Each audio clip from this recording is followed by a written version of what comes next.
Amen. Amen. So 5 प्रकार के जो बलिदान हैं उनको मैं पहले आपको बता देता हूँ, फिर एक एक करके जाएंगे. So there are 5 kind of sacrifices that जो we बलियां हैं 5 प्रकार की. 5 kinds of पहली है sacrifices. द बर्न्ट ऑफरिंग या home Bali. The first is the burnt offering या होम बलि. दूसरी है द ग्रेन ऑफरिंग या अन्न बलि. तीसरी है पीस ऑफरिंग या शांति बलि. चौथी है द सिन ऑफरिंग, पाप बलि. और पांचवी है द गिल्ट ऑफरिंग, दोष बलि. ये 5 बलियां जो लेविटिकस लेव व्यवस्था की पुस्तक में लिखी गई, और आज हम देखेंगे कैसे ये सब मसीह के बारे में है. These 5 offerings were mentioned in the book of Leviticus, and we'll see how these were all about the Lord. तो अगली बार जब आप लेव व्यवस्था पढ़ेंगे तो आपको बड़ा मजा आएगा. So next time when you read the book of Leviticus, you'll really enjoy it. Amen. Usually जो लोग कहते हैं कि मुझे पूरी बाइबल खत्म करनी है 1 साल में, जब लेविटिकस में आते हैं तो they give up. When people say they want to finish the Bible in a year, they give up and they reach the book of Leviticus. Amen. So let's talk about the first offering. पहली जो बलि है the burnt offering. Home बलि की हम बात करते हैं. And it represents complete or total surrender. और ये दर्शाता है पूर्ण समर्पण को. Amen. और इस साल के पहले संडे हम देखेंगे कि कैसे ये प्रभु यीशु मसीह के लिए है, मगर उसके बाद हम ये भी देखेंगे इस बलिदान के बाद हमारा रिस्पॉन्स क्या होना चाहिए. So we know that this is for the Lord Jesus, but today as it's the first Sunday we will see after this sacrifice what should be our response to him. Amen. और इसमें बात है जानवरों की बलि की. And it talks about animal sacrifice. भेड़, बकरियां, बैल, sheep, goat, ox. और मैं इससे पहले मैं बोल दूं कि ये बलियां केवल यहूदी धर्म में नहीं थी. ये यहूदी लोग थे जिनको परमेश्वर ने कहा था. ये हिंदू धर्म में भी थी. आप वेदों में देखेंगे तो सब जगह आपको ये सेम तरह की बलियां मिलेंगी. बैलों की बलियां, बछड़ों की बलियां, ये सारी बलियां उसमें भी है. And these were not only पहले क्लियर कर दूं आपको. These were not only given to Jews, you will also find these in the old Hindu texts. वैदिक टाइम में ये सब बलियां होती थी. In the times of the different Vedas. मगर अब हम लेविटिकस में आते हैं. Let's come to the book of Leviticus. और यहाँ देखिए क्या लिखा है. लेविटिकस चैप्टर 1 1 से 4 हम जल्दी से पढ़ेंगे, और मैं चाहता हूँ आप अपना ध्यान भटकने ना दें. ध्यान से सुने. Okay. Now the Lord called to Moses and spoke to him from the tabernacle of meeting, saying, Speak to the children of Israel and say to them, When any one of you brings an offering to the Lord, you shall bring your offering of the livestock, of the herd, and of the flock. If his offering is the burnt sacrifice of the herd, let him offer a male without blemish. He shall offer it of his own free will at the door of the tabernacle of meeting before the Lord. Then he shall put his hand on the head of the burnt offering, and it will be accepted on his behalf to make atonement for him. यहोवा ने मूसा को बुलाकर मिलाप वाले तंबू में से उससे कहा, इज़राइलियों से कहे कि तुम में से यदि कोई मनुष्य यहोवा के लिए पशु का चढ़ावा चढ़ाए, तो उसका बलि पशु गाय बैलों अथवा भेड़ बकरियों में से एक का हो. यदि वह गाय बैलों में से होम बलि करे, तो निर्दोष नर मिलाप वाले तंबू के द्वार पर चढ़ाए कि यहोवा उसे ग्रहण करे. वह अपना हाथ होम बलि पशु के सिर पर रखे और वह उसके लिए प्रायश्चित करने को ग्रहण किया जाएगा. Amen. सबसे पहली बात, द बर्न्ड सैक्रिफाइस, ये वो बलि थी जिसको पूरी तरह से जला दिया जाता था. This was the sacrifice that was completely burned.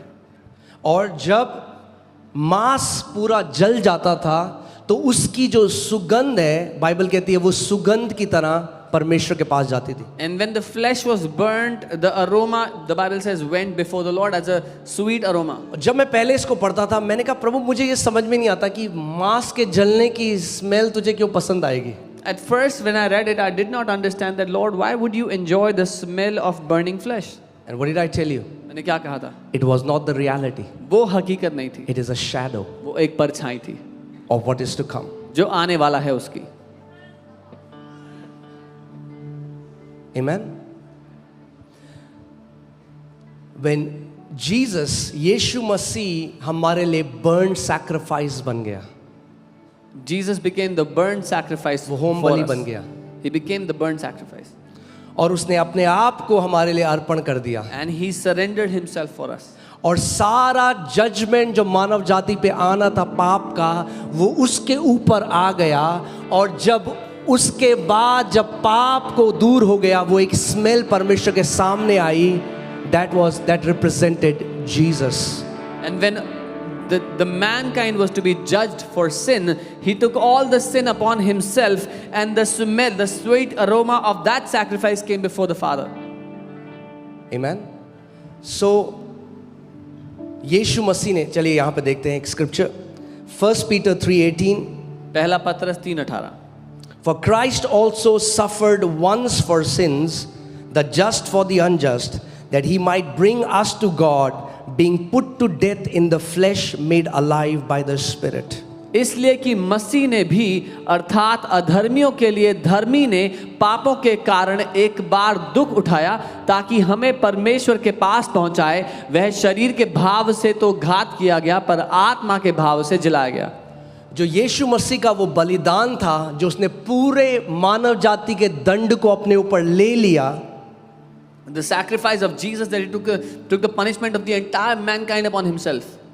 And that sacrifice rose as a sweet smelling aroma to the Father. और वो बलिदान एक मीठी सुगंध की तरह पिता के सामने आया. Amen. उसने अपने आप को न रख छोड़ा.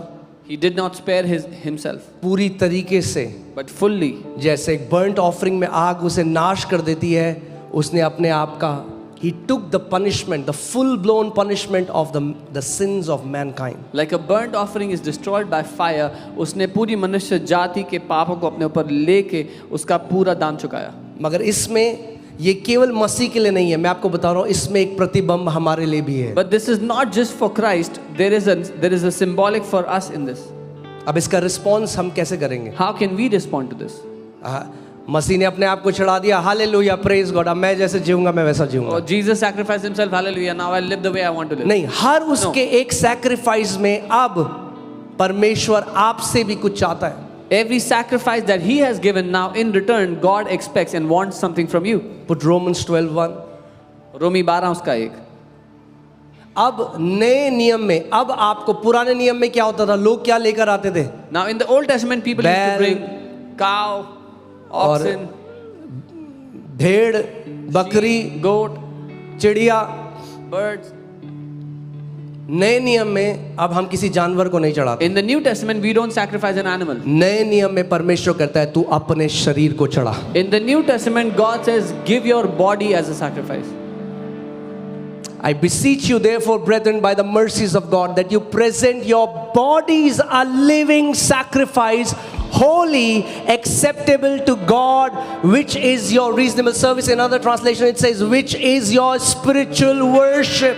इसलिए हे भाइयों, मैं तुमसे परमेश्वर की दया स्मरण दिलाकर विनती करता हूं कि अपने शरीरों को जीवित और पवित्र और परमेश्वर को भावता हुआ बलिदान करके चढ़ाओ, यही तुम्हारी आत्मिक सेवा है. किसको चढ़ाना है आपको? Whom do you have to offer it to? हाँ, कई लोग ऐसे हैं, वो सुन भी रहे होंगे मुझे ऑनलाइन, वो हर महीने के स्टार्टिंग में ना टायत भेज देते हैं अपनी, मगर कभी कलीसिया नहीं आते. मैं उनको कहता हूँ अपनी टायत अपने पास रखो, पहले अपने आप को चढ़ाओ. परमेश्वर तुम्हारा पैसा नहीं चाहता, पहले अपने आप को चढ़ाओ.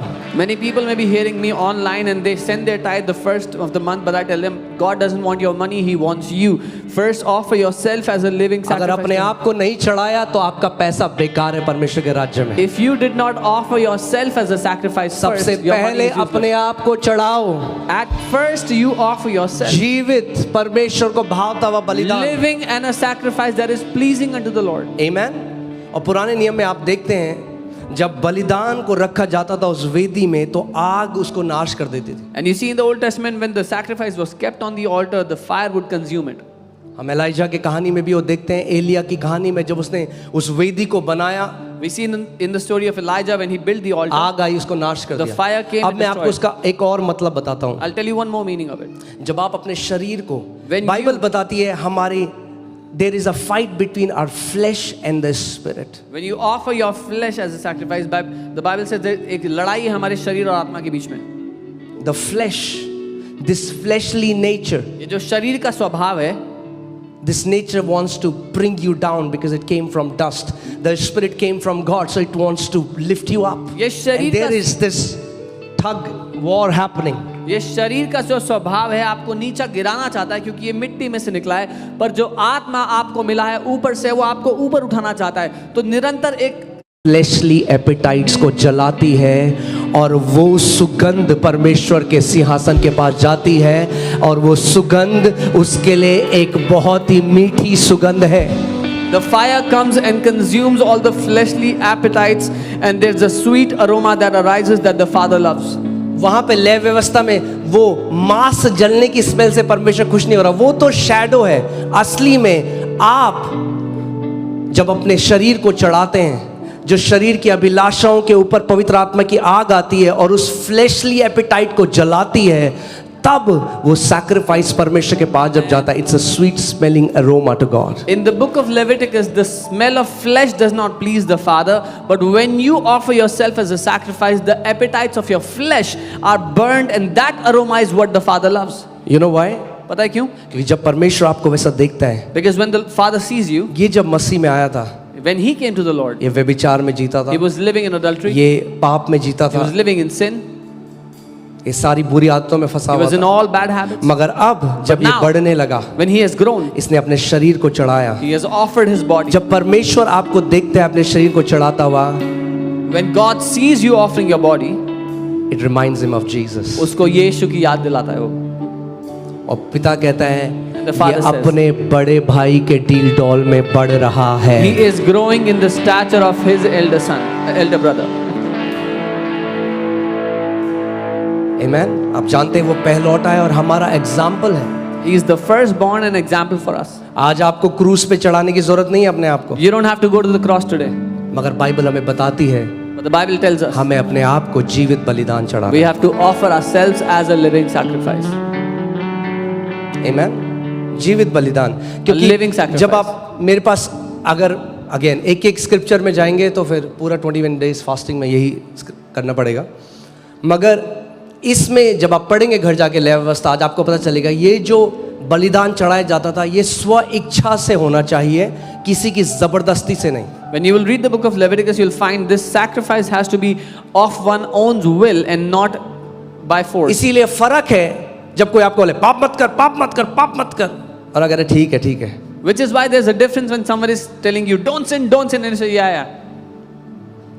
अलग दूसरी चीज But a different thing. जब आप स्वयं When you on your own will अपने आप को कहो प्रभु say, Lord, मैं अपने शरीर को जीवित बलिदान चढ़ाता I हूँ, offer my body as a स्व living इच्छा से। sacrifice out of my own will, पवित्र, Holy. ये प्रभु यीशु मसीह ये परमेश्वर को भाता है। which is pleasing to the Lord Jesus, to the Father. आमेन। कितने लोग मेरी बात समझ रहे हैं? How many of you understand? Which is your spiritual worship? जो कि आपकी आत्मिक आराधना है। So hear this. मैं स्टेज में खड़ा हो सकता हूँ, मैं बहुत सुंदर आवाज में गाने गा सकता हूँ, I could be standing on the stage and singing in a beautiful voice, मगर अगर मैंने अपने शरीर को नहीं चढ़ाया, but if I did not offer my body, मैं इस पुलपिट से जब वापस जाता हूँ मैं वही करता हूँ जो मेरा शरीर करने को कहता है, मैं अपने शरीर की अभिलाषाओं में जीता हूँ, तो मैं परमेश्वर की आराधना नहीं कर रहा, मैं गाने गा रहा हूँ। when I go back from this pulpit and do what I want to do, I'm not worshiping God, I'm just singing songs. हमारी पहली, हम सब वर्शिपर हैं, जानते हैं आप सब आराधना करने वाले हैं। We are all worshippers, you know, you और all आपकी worship. आराधना कैसे शुरू होती है? But how- अपने शरीरों को परमेश्वर को पवित्र, जीवित और भावता हुआ चढ़ा के। But how your worship begins is by offering your body as a living sacrifice to the Father. आमेन। यानी हम ये बात जाने कि मेरा शरीर उस परमेश्वर की महिमा करने के लिए रचा गया So है। we should know that our body is designed to glorify the God. मेरे पीछे बोलो, मेरा शरीर मेरे परमेश्वर की महिमा करने के लिए रचा गया है। Say this after me, my body is designed to glorify my God. Amen. I'm going to skip a lot of scriptures क्योंकि oh hallelujah. चलिए जल्दी से इफिसियों 5:27 में देखते हैं। यहाँ पे लिखा है यीशु के लिए कि वो उसे एक ऐसी तेजस्वी कलीसिया बनाकर अपने पास खड़ी करे जिसमें ना कलंक, ना झुर्री और ना कोई ऐसी वस्तु हो वरन पवित्र और निर्दोष हो। Ephesians 5:27 it says that he might present her to himself a glorious church, not having spot or wrinkle or any such thing, but that she should be holy and without blemish. और ये जो पौलुस बात कर रहा है, ये फिर से लेवी व्यवस्था से बात कर रहा है, क्योंकि उसमें परमेश्वर ने मूसा से कहा कि जो सैक्रिफाइस तू लाएगा, जो लोग सैक्रिफाइस लाएंगे होम बलि के लिए, उसके अंदर कोई दाग और झुर्री नहीं होनी चाहिए। And Paul is speaking this from the book of Leviticus because God told Moses the people that when they bring a sacrifice there should not be a spot or blemish in it. Amen. So पहला वो यीशु को दर्शाता है क्योंकि वो पवित्र था, उसमें कोई दाग और झुर्री नहीं।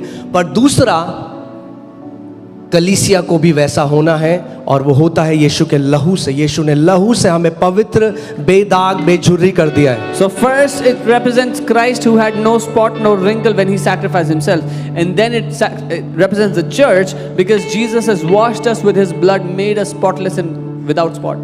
Amen. पहला।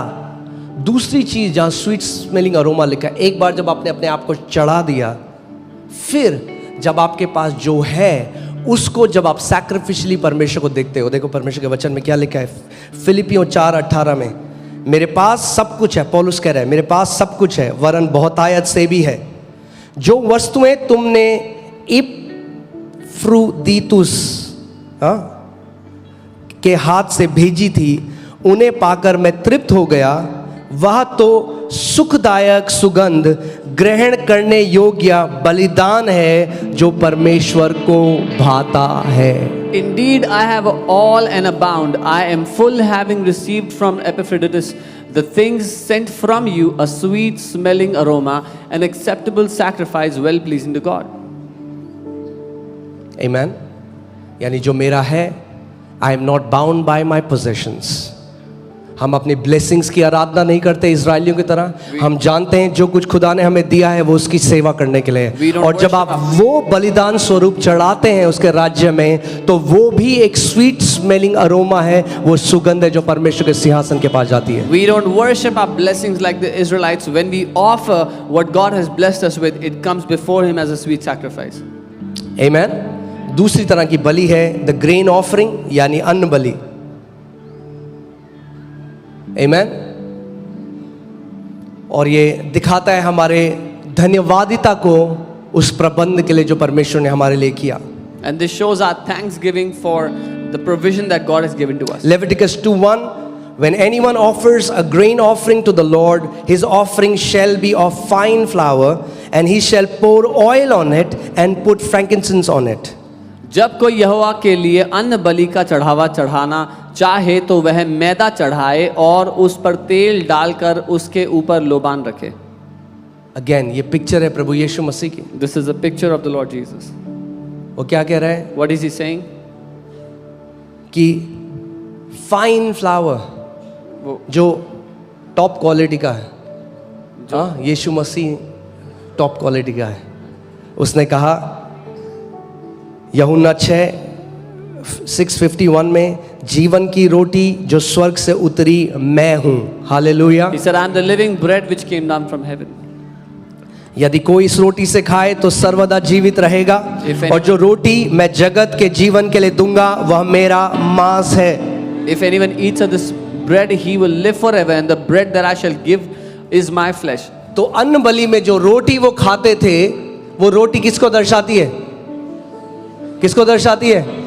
यीशु मसीह को, जो जीवन की रोटी है, जो स्वर्ग से हमारे लिए उतरी। So the flesh they offered in the grain offering represents Jesus, who was the heavenly bread that came down for us. Amen. और लिखा है उसके ऊपर तेल उंडेला जाए। And it says, pour oil upon it.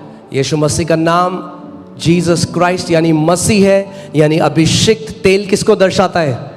पवित्र आत्मा को, अभिषेक को। वो तेल उसके ऊपर उंडेला गया जब पवित्र आत्मा उसके ऊपर आया। His name is called Jesus Christ because he was anointed when the Holy Spirit came upon him. The oil was poured upon him. Amen. और आप देखते हैं फ्रैंकिंसेंस वो है, जब यीशु मसीह पैदा हुआ, And you see, तीन frankincense. तोहफे जो उसे दिए गए उसमें से एक फ्रैंकिंसेंस था। When Jesus was born, the three gifts that were offered, one of them was frankincense. फ्रैंकिंसेंस दर्शाता है शुद्धता को, It पवित्रता represents- को। और जब वो किसी भी इस बलि में मिलाया जाता था तो फिर से एक स्वीट स्मेलिंग अरोमा, एक सुगंध की तरह परमेश्वर के पास जाता था. It represents holiness and purity, and when it was mixed in this bread, in this sacrifice, it was like a sweet aroma before the Father. Amen. लय व्यवस्था 2:4, जब तू अन्न बलि के लिए तंदूर में पकाया हुआ चढ़ावा चढ़ाए तो वह तेल से सने हुए अखमीरी मैदे के फुलकों या तेल से चुपड़ी हुई अखमीरी चपातियों का हो. And if you bring as an offering a grain offering baked in the oven, it shall be unleavened cakes of fine flour mixed with oil and unleavened wafers anointed with oil. Bible बताती है, परमेश्वर ने बताया कि ये जो आटा है, जो मैदा है, जो भी है, उसमें खमीर नहीं होना चाहिए, ये अखमीरी रोटी होनी चाहिए, क्योंकि खमीर पाप को दर्शाता है. And God said there should not be leaven in this, it should be unleavened, because leaven represents sin. और यीशु मसीह के अंदर कोई पाप नहीं था. And there was no sin in Jesus. दूसरा कुरिन्थियों 5:21, He who knew no sin Amen. was made sin on our behalf. 2 Corinthians 5:21, वो जो पाप रहित था हमारे लिए पाप बन गया. Amen. So जब आप कम्युनियन लेते हो When और you take साथ में communion, जब आप रोटी भी खाते हो, हर when you- बार जब आप रोटी को तोड़ते हो, आप याद कर सकते हो यीशु मसीह के उस बलिदान को जो वो हमारे लिए तोड़ा गया, जो उसने अपने आप को, जो पाप नहीं जानता था, हमारे लिए पाप बन गया ताकि हम परमेश्वर की धार्मिकता बन जाएं. When you take communion, even when you break bread, you can remember Jesus, who knew no sin, became sin for us so that we might become the righteousness of God. Amen. Hallelujah. ये क्या था? इसमें खमीर मिली भी नहीं हो. There should be no leaven. अब in this. हमारे लिए हमारा रिस्पॉन्स क्या है? Now for us, what is our response on this? हम कैसे एक ग्रेन ऑफरिंग को रिस्पॉन्ड करें? How do we respond to a grain offering? पहला कुरिन्थियों 5:6, इसमें लिखा है, तुम्हारा घमंड करना अच्छा नहीं. क्या तुम नहीं जानते कि थोड़ा सा खमीर पूरे गूथे हुए आटे को खमीर कर देता है? It says your glorying is not good. Do you not know that a little leaven leavens the whole lump? पुराना खमीर निकाल कर अपने आप को शुद्ध करो. ये पौलुस प्रेरित नए नियम की कलीसिया को कह रहा है. Truly purge out the old leaven that you may be truly unleavened. This Paul is saying to the new church. कई बार लोग हैं वो मसीह में आ गए, परमेश्वर की धार्मिकता बन गए, मगर वो ओके हैं पुरानी आदतों के साथ. Many times people have come to the Lord, they've become the righteousness of God, but they are okay with old habits. हाँ, आराधना कर रहे हैं, यहाँ खैनी दवाई भी है. They are worshipping and they put tobacco in their mouth. मैं किसी को कंडेम करने के लिए नहीं कर रहा हूँ, मेरा हार्ट समझिए. I'm not saying this to condemn anyone. Understand my heart. मैं कह रहा हूँ क्या आपका जीवन परमेश्वर को एक जीवित भावता व बलिदान है? I'm saying is your life an acceptable, a pleasing क्या कह रहा है sacrifice? परमेश्वर? पुराना खमीर, ये पुराना खमीर है.